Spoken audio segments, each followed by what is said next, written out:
자칫 소홀해지기 쉬운 가족과의 관계를 생각하게끔 하는 가정의 달 5월입니다. 매해 어김없이 찾아오는 5월이지만 가정의 달의 의미만큼은 우리 모두가 다시 생각하고 또 되새겨도 부족함이 없을 것 같은데요. 자, 가정의 달을 맞아서 오늘 콘텐츠를 정말 가족 안에서 이루어지는 위대한 일, 탄생으로 정해봤습니다. 자, 먼저 함께해 주실 세 분 인사드리겠습니다. 어서 오십시오. 네, 반갑습니다. 반갑습니다. 각자 소개 좀 해주시죠. 네. 네, 저는 제주 여성가족연구원에서 일을 하고 있고 세 자녀를 둔 손태주라고 합니다. 네, 반갑습니다. 네, 안녕하세요. 저는 제주연구원에 근무하고 있고 문순덕입니다. 이제 여성문화에 좀 관심을 갖고 다양한 연구들을 하고 있습니다. 네, 반갑습니다. 네, 안녕하십니까. 저는 제주 한라대학에서 미래 간호사들을 가르치고 있는 정민입니다. 반갑습니다. 네, 반갑습니다. 원래 가정을 꾸리게 되면 임신과 출산이 예전에는 당연한 일, 당연한 과정으로 여겨졌었는데 최근에는 임신, 이런 출산 이런 것들에 대한 가치관이 많이 바뀌고 있는 것 같아요. 네. 제가 볼 때는 2000년을 기점으로 해서 그 변화된 가치관이 가시적으로 이제 나타나게 된 것 같은데요. 7, 80년대 그 여성 운동가들이 이제 가부장적 그런 사회 속에서 어떤 성차별적인 이제 그런 부분에 저항의 목소리를 내던 것이 90년대 와서 이제 남녀차별 금지법이 제정이 되는 그런 결실을 이루었고, 그 이후에 양성평등 관련 여러 가지 제도적인 장치들이 마련되었고요.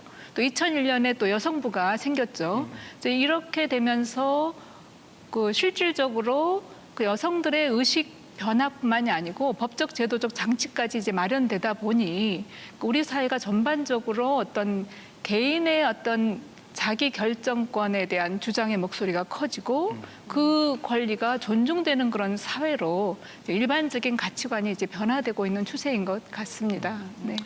요즘 사회적으로 이슈가 되는 게 또 비혼 같은 그렇죠. 문제도 있었고, 네, 사유리 씨도 비혼 출산이 또 화제가 네, 됐었잖아요.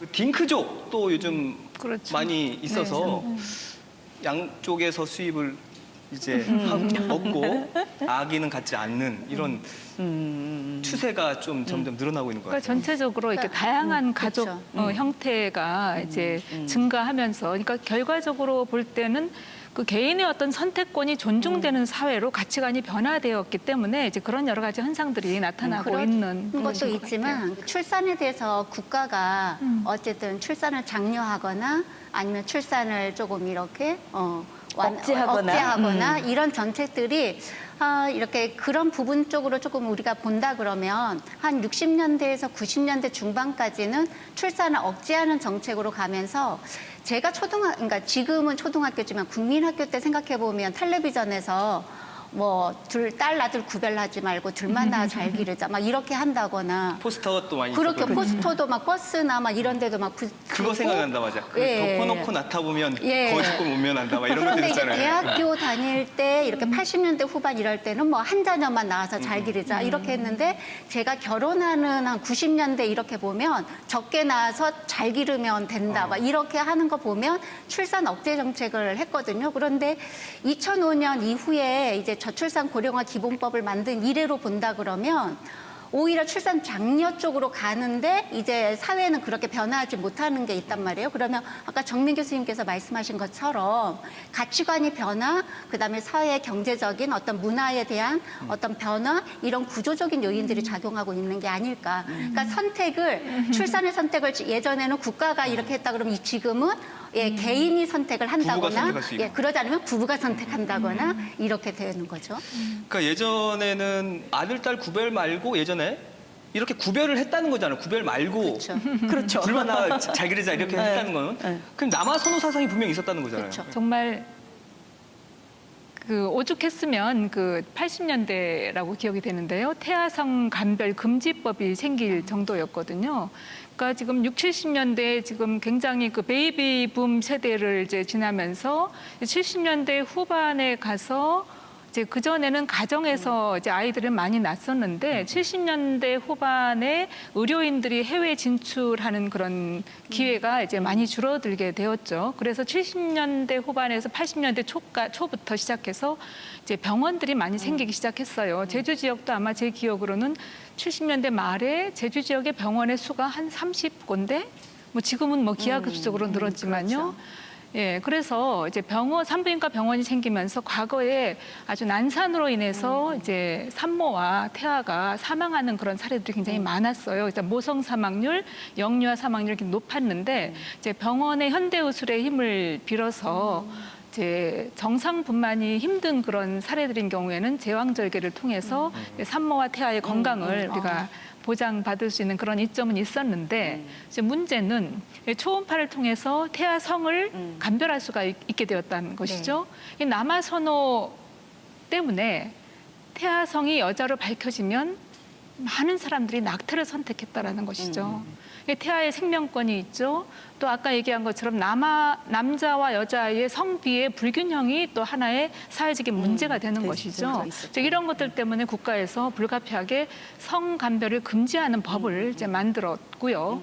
근데 이제 시간이 흐르면서 가치관이 바뀌고 이제 2009년이죠 아마도 이때는 이제 어머니가 자기 태아의 성에 대한 정보를 접근할 수 있는 권리를 침해한다라는 이유로 이 태아 성 감별 금지법이 헌재에서 그 헌법 불합치 결정을 받은 거예요. 그래서 결국에는 2009년에 가서는 낙태가 쉽지 않은 이제 임신 8개월, 그러니까 한 32주죠. 32주 이후부터는 태아 성 감별이 가능하도록 이제 의료법이 개정이 되었었죠. 네. 예, 전통적으로 어떻든 적정한 나이가 되면 결혼을 하고 결혼을 하면 당연히 임신을 할 것이고 임신을 하면 또 아주 건강한 아들 낳기를 다 기대했고 그래서 그 임신과 출산이 우리가 이제 통과 의례라고 보통 이야기하는데 당연히 기다렸는데 더 이상 해서 아기가 안 생기면 여러 가지 방법들을 취했거든요. 이제 오늘날 우리가 생각하면 비과학적이긴 하지만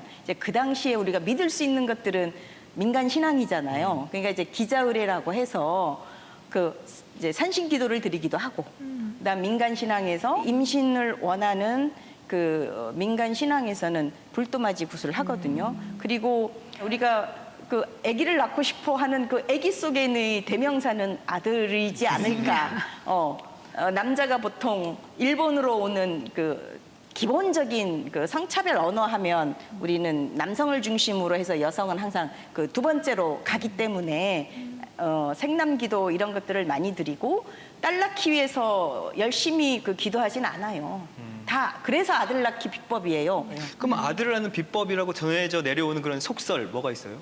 아니 뭐 속설은 뭐 있어요. 그 예를 든다면 뭐 아들 많이 낳고 저기 건강하게 잘 난 산모 옷을 빌려다 입는다든지. 그 얘기 들었었어요. 그죠? 예. 미안하니까 저기 빨랫줄에 옷 널어놔두면 몰래 가서 훔쳐오고 또 어느 다른 지역에서는 제가 이제 그전에 인터뷰할 때 그 구슬하면서 그 집에 가서 그 산모 모르게 나 이게 가능할진 모르겠지만 산모 모르게 치마에 그 아기를 받아오는 신용을 해서 이 치마를 들고 자기 집에 온다고 여러 가지 설들은 많지만 그거는 이제 우리가 의료 혜택으로 어떻게 할 수 없기 때문에 그 어머니들이 열망을 여러 가지 형태로 해보지 않았을까. 그러니까 과거 임신을 위해서도 정말 많은 노력을 해야 했지만 이제 임신을 했어요. 임신 중에서도 해야 할 일들이 많았었죠. 그러니까 이제 뭐 태교 우리가 흔히 말하는 태교와 섭생 이거는 뭐 전통 시대든 지금 21세기든 다 똑같은 것 같아요. 다만 방법이 조금 달랐는데 그 이제 지금처럼 뭐 병원 가서 정기적인 검사를 받거나 막 이러지 않았을 때니까 입과입을 통해서 전해 내려오는데 이제 속담이나 금기어로 많이 남아 있는 거죠. 이제 우리 제주도 말로 뭐 깅이 갱이라고 하는 그 표준어 개가 있는데 그 깅이 먹지 말라고 해서 왜 그렇습니까 하니까 그 아기가 태어나면 깅이의 성질이 있어서 잘 잘 꼬집는 먹는다고 꼬집는 아기가 태어난다. 뭐 이런 말도 있고 또 산딸이 되면 밀가루 음식을 먹으면 아, 뭐 뒤집어 쓴다 막 애기 이런. 뒤집어 써서 나온다. 그다음 돼지고기 음식을 먹으면 막 기름기가 묻어서 네. 애기 꺼내는데 불편하다 해서 그 달마다 다 조심하라는 이야기가 있는데 음식도 예를 들어 사과나 복숭아 이런 과일도 조금이라도 상처난 거는 임신부는 먹으면 안 되고 우리 정말 제주도 말로 온차껏 고진 거 이런 거를 먹어야 된다 하는 말들이 이제 내려오는데 이런 것들은 전 지금도 맞다고 생각을 하거든요. 그러니까 그 임신하고 그리고 그 임신한 과정 안에 태교를 하고 섭생을 하는 이러한 모든 것들은 건강한 아이를 낳기를 바라는 마음에서 하는 것 같아요. 그런데 결혼하고 그다음에 임신하고 출산하기 직전까지 한 10달 동안인 거잖아요. 근데 그 과정에 여성의 의무와 책임만 있는 거예요. 그런데 남성, 그러니까 아빠가 될 사람에 대한 어떤 금기나 그런 것들은 없단 말이에요. 그래서 결혼하고 나서 임신하는 순간부터는 여성에게 더 많은 어떻게 보면 쏠리는 책임이 있는 게 아닌가. 좀 그런 부분들을 저는 좀 생각해 보게 아니 되더라고요. 그때도 뭐 먹고 싶은 거 있다 그러면 남편이 다 찾아서 이렇게 해주잖아요. 그러기는 하지만 이게 예. 예. 좀 그건 너무 사소한 거 그렇죠, 아닌가요? 그렇죠. 그러니까 저희가 이게 어떤 사회 구조적인 문화와 관련돼서 생각해 본다 그러면 결혼하고 나서 그 이후에 여자들의 어떤 삶을 들여다 본다 그러면 굉장히 수동적으로 할 수 있도록 이렇게 그냥 자연스럽게 유도하는 그런 어떤 문화가 있는 게 아닌가 그런 생각이 들어요. 그래서 이러한 부분에 대한 변화가 있지 않는다 그러면 이런 저출산 2018년도부터 저희 우리나라가 이제 1명 미만으로 떨어져서 진짜 초저출산 국가가 되었는데 이러한 것들이 회복하기는 지금 현재의 0.82명이라고 하는 그것도 너무 유지하는 게 힘들지 않을까. 예, 이러한 부분인 거죠. 저는 이제 그 임신 과정에서 여성들이 이제 과거에 뭐 이것도 하지 말라, 이것도 하지 말라. 물론 다 이제 그 산모의 건강과 태아를 위한 그런 그 조언들이라고 봐요. 근데 저는 이제 개인적으로 이제 요즘 같은 경우는 이제 과거에는 영양이 좀 부족하고 이제 못 살던 시대에 더더욱 잘 챙겨 먹고 이제 그런 부분들이 있었을 텐데 요즘은 어쩌면은 또 이제 임신을 했기 때문에 너무 이제 지나친 그 휴식을 취함으로 인해서 운동이 오히려 부족하거나 또 과잉 영양을 이제 섭취를 해서 임신 중에 지나치게 이제 몸무게가 증가함으로써 오히려 여러 가지 임신 합병증을 야기하는 그런 케이스도 소수 있거든요. 그래서 저는 개인적으로 임신한 여성들의 산정 관리는 평상시와 똑같이 예, 그러니까 특별히 과격한 어떤 몸짓, 운동 이런 것들만 피한다면 오히려 평소와 똑같이 운동하고 일하고 일상생활을 유지하는 것이 가장 건강한 그 산정 관리의 핵심이라고 저는 그래서 생각합니다. 과거 어머니들은 진짜 출산 임박할 때까지 물질을 하시고 네, 관리를 하시고 그렇죠. 그러시는 거예요. 왜냐하면 임신이라는 것이 질병이 아니거든요. 이거는 아주 자연스러운 여성의 생리 현상이기 때문에 그냥 물질하다 출산이 임박해서 아이를 낳고 반일하다가 아이를 낳고 이런 것처럼 우리가 자연스럽게 이 임신의 과정을 여성들이 인지하고 거기에 당당하게 이렇게 대처해 나가는 그런 여성들의 마인드가 굉장히 저는 근데 필요하다고 제가 이제 보여집니다. 정민 교수님 얘기를 들으면서 그 부분이 굉장히 맞아요. 맞은데 저의 경험을 통해 가지고 본다 그러면 그 10달 동안의 변화상에 내 안에 어떤 새 생명이 들어오는 순간 예전에 여자였던 나와는 다른 어떤 이제 호르몬 변화라든지 생활의 변화가 일어나거든요. 그러니까 힘든다거나 만약에 일을 하고 있다 그러면 피로감이 더 빨리 온다거나 그렇긴 하죠. 예. 이거는 아빠가 될 예비 아빠는 모르는 엄마 예비 엄마인 나만 느끼는 이러한 부분인 거죠. 그래서 이러한 부분에 대한 함께하는 게 없다 그러면 이거는 여성의 너무나도 또 힘든 부분이 될 수 있단 말이에요. 그래서 이러한 것들에 대한 어떤 인식은 같이 해야 되지 않을까. 그렇죠. 그래서 부부가 당연한 함께. 어떤 과정처럼 여기는 부분에 대해서는 저희들이 좀 인식 변화가 필요할 거라고 보여져요. 그래서 아까 이제 두 분 다 말씀하셨는데 옛날 어머니들도 그 얘기 제가 들어보면 하거든요. 그러니까 제주의 어머니들은 옛날에 막 반일나고 물질나고 했는데 그건 아니에요. 그건 그냥 임신은 했지만 여유 있게 내 몸을 돌볼 여유가 없었어요. 당연히 그 가사노동을 했기 때문에 그냥 어제나 오늘이나 똑같이 일을 하다가 그냥 아기를 낳은 것이지. 그러니까 막 그 정도까지 힘든 일들은 좀 그래도 안 피하고, 해야 되는, 네. 예, 맞아요. 그래도 어떻든 그 임신한 여성은 본인의 몸과 태아를 아주 존중하고 관리해 줘야 되기 때문에 그렇죠. 가족들이 전 다 같이 도와주고 편리해지면 출산에 대한 두려움도 조금은 사라지지 않을까 그런 생각을 합니다. 네. 사실 제 나이가 되면 이런 것들을 좀 경험을 했어야 되는데 지금 아직 못 해봐가지고 이제 껴들 수가 없네요. 뭔가 진짜 오늘은 좀 어렵네요. 네. 그러니까 맞아요. 그 아이가 뱃속에 있는 10달이라는 시간을 진짜 허투루 보낸 게 아니고 정성을 다하고 온갖 노력을 했어야 되는 거였네요. 예. 그만큼 아기를 만나는 순간이 정말 간절하게 기다려졌을 것 같은데 그럼 어떤 준비를 할까요, 이제는?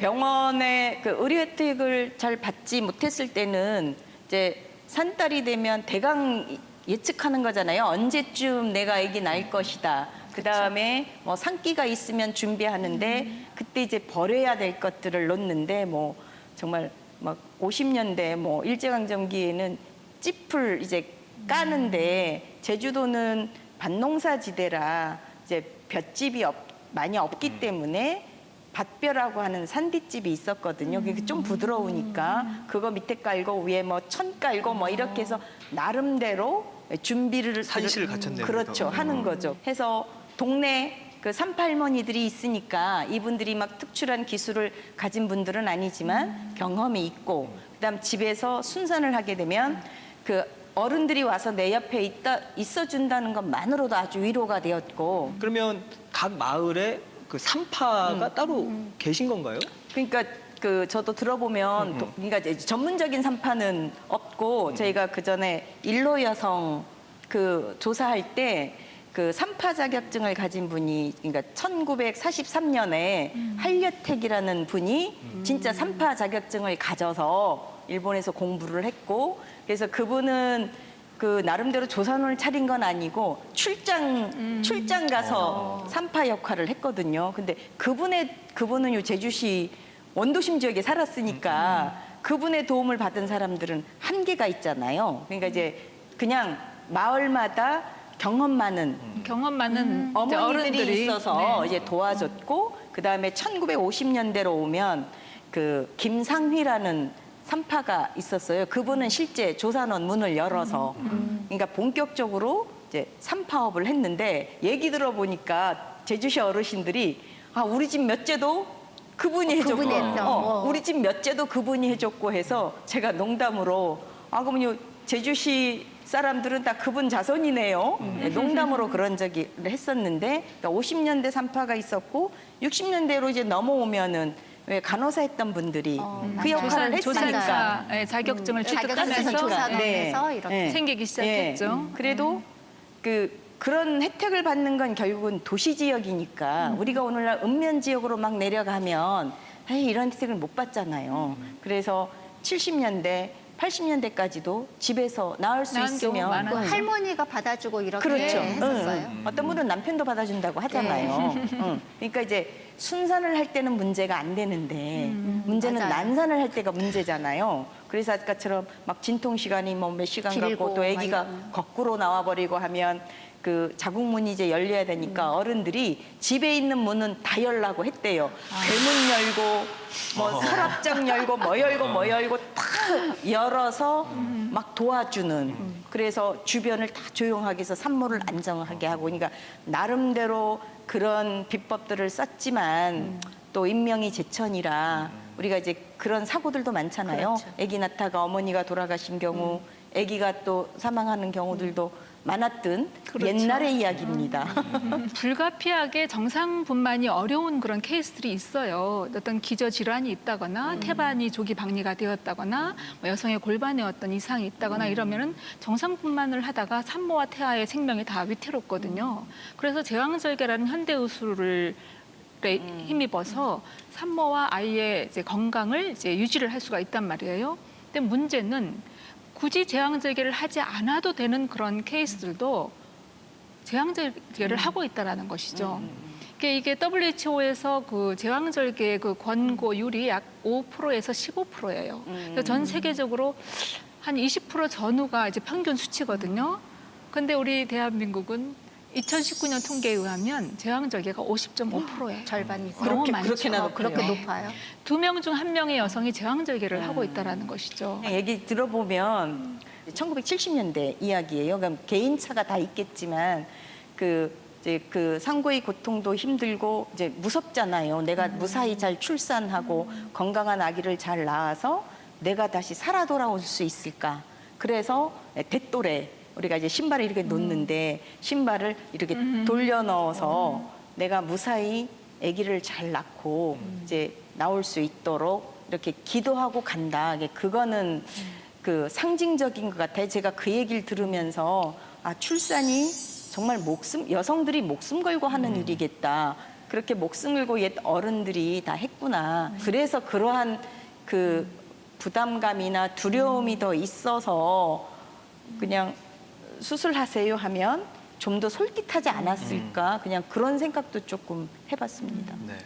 근데 이제 출산 후도 출산 전과 비교해 봤을 때 못지않게 굉장히 중요하죠. 꼭 필요한 과정들이 있었다고 들었거든요. 90년대는 거의 모든 제가 알기로는 제가 알고 있는 사람들은 다 100일 잔치 했거든요. 그러니까 그 100일 잔치의 의미가 건강하게 아이가 잘 자랐다. 그러니까 그 부모에게는 이제 아이를 잘 길렀다라고 하는 일종의 지지 그리고 격려 그런 어떤 가족들과 지인들의 어떤 잔치 이런 형태로 해서 조금 했던 것 같아요. 이제 정말 과거의 이야기로 해보면 집에서 이제 아기를 낳으니까 동네에서 아기 낳은 건 다 알아요. 그렇지만 상징적으로 왜 우리 금줄을 치면 지나가다가도 아, 이 집에 무슨 일이 있으니까 우리가 함부로 들어가면 안 되겠다 하는 그래서 저는 그런 그 예방법들은 좀 과학적이었다고 생각이 들어요. 왜냐하면 옛날 환경이 좋지도 않았는데 그 산모와 아기가 면역력이 아주 약하잖아요. 그러면 낯선 사람들이 어떻든 이웃 사람들이 드나들면 병균을 옮길 확률도 있고 조용하지가 않아서 그런 금줄치기 같은 예방도 있었고 저는 그 금줄이 네. 이제 아기가 태어났으니까 좀 축하해줘라라는 좀 알리는 그런 의미인 줄 알았어요. 당분간 좀 출입을 네, 그러니까 금지하는 그거와 조심해라, 동시에 그런 이제 조심하라고 이렇게 굉장히 좀 신경을 많이 이렇게 써줬던 기억이 있습니다. 그럼 과거에는 산후에 어떤 음식을 좀 먹었나요? 그 제주도에서는 제주도 산모는 두 분 다 제주도 산모에서 저기 메밀조배기를 메밀, 예, 먹었죠. 먹었죠. 예, 먹었습니다. 그러니까 이제 우리가 조배기라고 하는데 예. 저기 수제비 예. 물게 해가지고 제 어떻게 먹었습니까? 들어보면 물게해서 드문드문 잘라놔가지고 먹기 좋게 하고 어떤 분은 그 메밀가루를 생메밀가루를 타서도 먹었다고 하거든요. 근데 어쨌든 제주도의 산모 음식 하면은 메밀가루, 미역 넣고 그렇게 하고 쑥 같은 걸로 해서 이렇게 예, 좀 이렇게 여성의 그런 어떤 예, 목욕도 예, 하고? 목욕도 몸을 이렇게 하면서 이렇게 닦아주고. 예, 닦아주고 그렇게 했었던 것 같아요. 제 이거 과거로 막 돌아간 듯한 느낌. 근데 들어보면은 제가 과거에 낀 세대가 태어나서 아니고 그 옛날 과거 세대. 세대. 맞아, 그러니까 얘기하다 보니까 제가 옛날에 태어나고 옛날에 결혼해서 살았나 막 이런. 아니에요. 제가 2010년 기준해서도 그 어머니들 이걸 다 조사할 때 들어보면 그러면 메밀가루를 도대체 딸들은 먹어보지도 않았는데 어떻게 합니까 하니까 그 이제 아기가 태어날 거면 메밀가루 준비하고 미역도 왜 통미역으로 하잖아요. 맞아요. 자르지 않고. 예, 일부러 그리고 그렇게 한 거죠. 쑥도 다 미리 준비하고 말려서 그런데 그래서 어머니들이 이걸 하다가 병원에서 아기를 낳아도 쑥물을 끓여 간대요. 어떤 어머니는. 왜냐면 제주도에서 전통적으로 해왔고 해왔던 쑥물은 관습이니까. 좋으니까 가서 의사 모르게 뭐 살짝 닦아줬다. 그리고 음식은 해줘서 그냥 예. 먹게 했다. 사실 그 산후 보통 이제 최소한 4주에서 6주까지를 산육기라고 해요. 그래서 한 6주 정도가 지나야 그 임신 전에 신체적인 상태로 회복이 될 수 있거든요. 그러니까 이 산후 관리를 잘 하면 회복이 되는데 이 4, 6주 동안의 관리가 제대로 안 됐을 때 여러 가지 임신, 산후의 합병증, 뭐 우울증이라든지 또 비만이라든지 여러 가지 이제 문제들이 발생을 이제 하게 되는 거죠. 근데 이제 관리를 어떻게 할 것인가? 산고를 치르면서 굉장히 이제 피곤했기 때문에 일정 기간 동안은 충분한 휴식을 취해주는 건 좋지만 가능한 빨리 조기 이상을 하라고 해요. 그러니까 빨리 움직이는 것이 자궁 퇴축에도 도움이 되고 그 모유 저 분비에도 도움이 되고요. 또 모유 수유를 하는 것이 또 여성의 몸 회복, 자궁 회복에도 굉장히 도움이 되거든요. 그래서 건강에 좋은 여러 가지 운동 병행하는 것.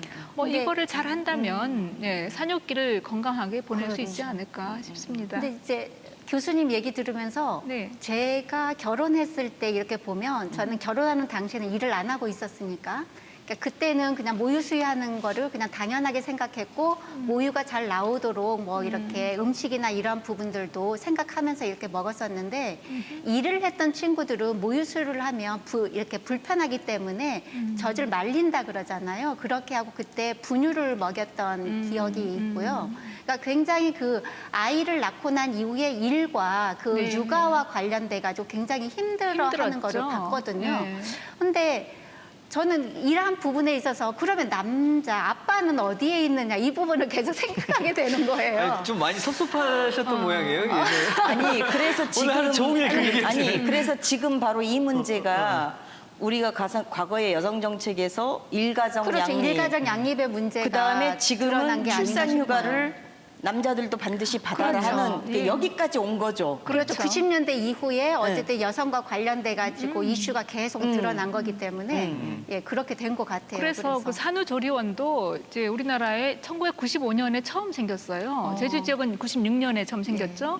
그래서 우리 때만 해도 산후조리원의 혜택을 받지 못한 세대란 말이에요. 근데 요즘은 산후조리원도 굉장히 많이 생겼고 또 정부 시책으로 산후도우미 제도도 실시가 되고 있고 그렇죠. 또 여러 가지 육아휴직 제도 등등 어쨌든 과거에 비해서 최근 2000년대 들어와서 한 20여 년 동안 여러 가지 제도적인 장치들이 이제 많이 이렇게 안착되면서 여성들이 좀 산후 이제 관리 부분들은 어느 정도 이제 할 수 있게끔 이제 조성이 되고 보호받을 수 있는 것 있는 기회가 같아요. 더 생기는 물론 거기에 거죠. 이제 남편들이 그렇죠. 함께 동참할 수 있도록 남편의 그렇죠. 육아휴직 부분들도 더 이제 확장되고 만들어지고 예, 있고요. 있고요. 그래서 네. 지금 그런 측면에서는 우리 미래 세대들은 우리보다는 좀 더 나은 환경에서 어떤 출산과 양육의 경험을 이제 하고 있다. 네. 그럼에도 불구하고 이 양육의 문제가 어떤 개인 사적인 문제가 아니고 사회와 국가가 공동으로 책임져야 같이 해야 되는 되는 거죠. 예, 그런 문제에 대한 그런 출산 어떤 문화,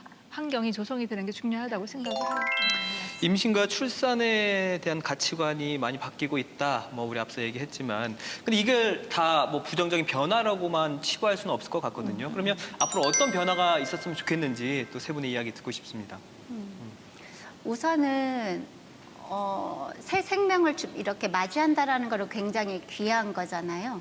그리고 쭉 이제까지 얘기를 해가지고 왔지만 여성만이 또 임신을 할 수 있는 것이고 그렇다 그러면 그 여성 자체에 대한 어떤 권리와 그리고 그것을 선택했을 때 보장할 수 있는 사회 환경이 만들어져야 되는 것이고 그래요. 이 여성이 일을 하든 육아만 하든 어쨌든 아이와 여성이라고 하는 이 권리와 이러한 부분에 있어서 이렇게 가정과 사회와 국가가 다 같이 책임져 가지고 지켜줘야 되는 것이고 이러한 부분들이 이루어졌을 때 아이 낳는 게 힘들지 않구나 행복하구나 그리고 부모가 될 수 있는 준비를 충분히 해도 되겠구나. 이런 부분들이 생겼을 때 결혼하고 싶구나. 그다음에 아이 아이가 낳고 낳고 싶구나. 싶구나. 이런 것들이 이어지는 거죠. 그래서 어느 한 부분만 단편적으로 해가지고 우리가 아이를 낳고 키우는 문제들을 해결할 수 있다라고 생각하면 안 될 것 같아요.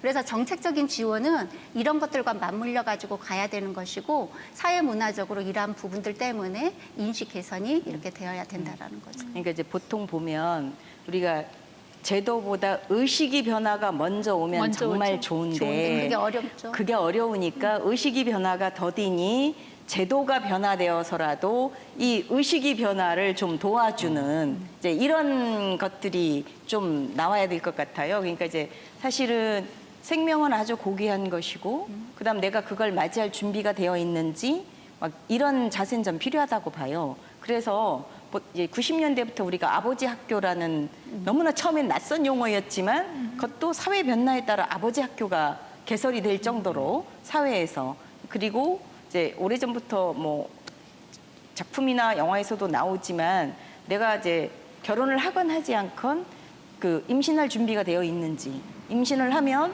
내가 좋은 부모가 될 수 있는지 이것들을 끊임없이 고민한 다음에 낳으면 다 좋은 부모가 되도록 기본은 하지 않을까요? 그러나 사회 여건이 어렵기 때문에 잘 못하는 것일 수도 있고 요즘 막 뉴스 보기도 싫거든요. 겁나서 네. 막 아기들 이렇다 저렇다. 그래서 저는 지나치게 우리가 좀 인간 경시풍조가 너무 만연되어 있지 않나. 그러니까 적어도 책임을 질 수 있어야 출산을 하고 출산을 하면 어떤 형태로든 본인이 책임을 못 지면 사회가 책임을 질 수 있는 구조가 시스템이 되면 마련돼요. 구조가 되면 아까처럼 뭐 비혼해서 출산이건 뭐 뭐건 간에 미혼이건 간에 그게 별로 문제가 될 것 같진 않아요. 그러니까 어쨌든 우리들이 시각이 변하고 그것 따라 제도가 좀 더 도와준다면 그 저출산 문제는 그래도 조금씩 나아지지 않을 건가. 예, 그냥 그런 희망을 가져봅니다. 마지막으로 교수님.